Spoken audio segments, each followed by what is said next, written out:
আল্লাহ হাবিব সাল্লাল্লাহু আলাইহি ওয়াসাল্লামের বিখ্যাত সাহাবী উবাই বিন কাব রাদিয়াল্লাহু তাআলা আনহু হতে বর্ণিত, আল্লাহ হাবিব সাল্লাল্লাহু আলাইহি ওয়াসাল্লামের দিন উবাই বিন কাব রাদিয়াল্লাহু আনহুকে জিজ্ঞেস করলেন, উবাই বলো তো দেখি, আতাদরি আইয়ু আয়াতিন মিন কিতাবিল্লাহি মা তাআযাম, গোটা কোরআনুল কারীমের মধ্যে সবচাইতে শ্রেষ্ঠ আয়াত কোন আয়াত? উবাই বিন কাব রাদিয়াল্লাহু আনহু জানতেন, তবু বলেন নাই। তিনি বলেছেন, আল্লাহু ওয়া রাসূলুহু আ'লাম, আল্লাহ এবং তার রাসূলই ভালো জানেন। এটা ছিল সাহাবায়ে কেরামের বিনয়। সাহাবায়ে কেরাম রিদওয়ানুল্লাহি আলাইহিম আজমাইন এত বিনয়ী ছিলেন, তারা এত বিনয়ী ছিলেন, রাসূলুল্লাহ সাল্লাল্লাহু আলাইহি ওয়াসাল্লাম কিছু জিজ্ঞেস করলে তারা জানলেও বলতেন না, তারা বলতেন আল্লাহ এবং রাসূলই ভালো জানেন। এটা হলো সাহাবায়ে কেরামের বিনয়। আল্লাহ হাবিব সাল্লাল্লাহু আলাইহি ওয়াসাল্লাম আবার জিজ্ঞেস করলেন, উবাই বলো বলো, আতাদরি আইয়ু আয়াতিন মিন কিতাবিল্লাহি মা তাআযাম, গোটা কোরআনুল কারীমের মাঝে সবচাইতে শ্রেষ্ঠ আয়াত কোন আয়াত?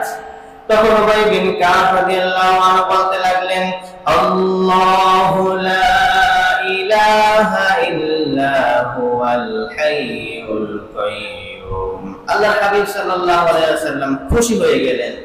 খুশি হয়ে ফাদারাবা ফি সাদরি, উবাই বিন কাব রাদিয়াল্লাহু আনহুর বুকে বিশ্বনবীর হাত মোবারক দিয়ে আদরের একটা চাদর দিলেন আর বললেন, লিয়াহনিকাল ইলমু ইয়া আবাল মুনযির, ও মুনযিরের পিতা উবাই বিন কাব, তোমার ইলম, তোমার জ্ঞান, তোমার প্রজ্ঞা মোবারক হোক।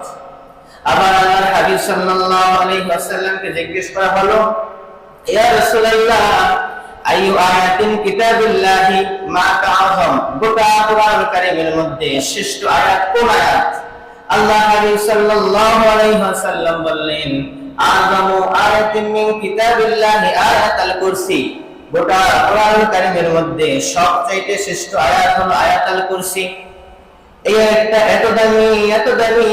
আল্লাহ হাবিব সাল্লাল্লাহু আলাইহি ওয়াসাল্লাম আর বলেন, মান ক্বারা আয়াতুল কুরসি দুবুরা কুল্লি সালাতিন মাকতুবা লাম ইয়ামনাহু মিন দুখুলিল জান্নাহ ইল্লাল মাউত, যদি কোনো ব্যক্তি প্রতি ফরজ সালাতের পরে একবার করে আয়াতুল কুরসি তেলাওয়াত করে, তার মাঝে আর জান্নাতের মাঝে কোনো পর্দা থাকে না, ইল্লাল মাউত, শুধুমাত্র মৃত্যু ছাড়া, অর্থাৎ সে মরে না তাই জান্নাতে যায় না, মরলে জান্নাতি। সুবহানাল্লাহ।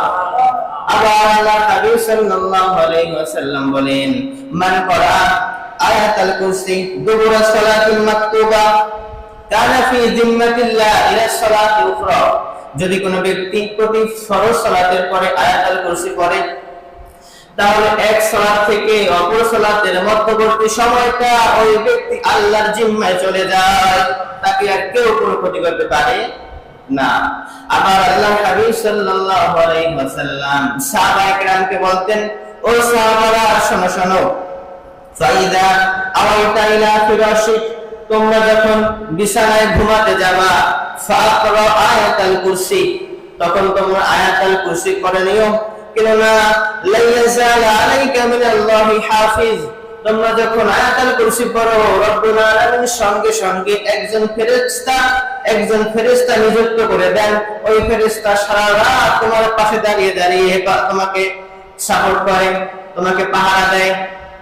কেউ যদি সকালবেলা ফজরের পরে একবার আয়াতুল কুরসি পড়ে, আবার যদি কেউ সন্ধ্যাবেলা একবার আয়াতুল কুরসি পড়ে, রব্বুল আলামিন সারা দিনের জন্য একজন ফেরেশতা নিযুক্ত করেন। আবার সন্ধ্যাবেলায় পড়ার কারণে সারা রাতের জন্য একজন ফেরেশতা নিযুক্ত করেন। সবচাইতে ছোট ফেরেশতার সাইজ হলো উহুদ পাহাড়ের সমান। সবচাইতে ছোট ফেরেশতার সাইজ হলো উহুদ পাহাড়ের সমান।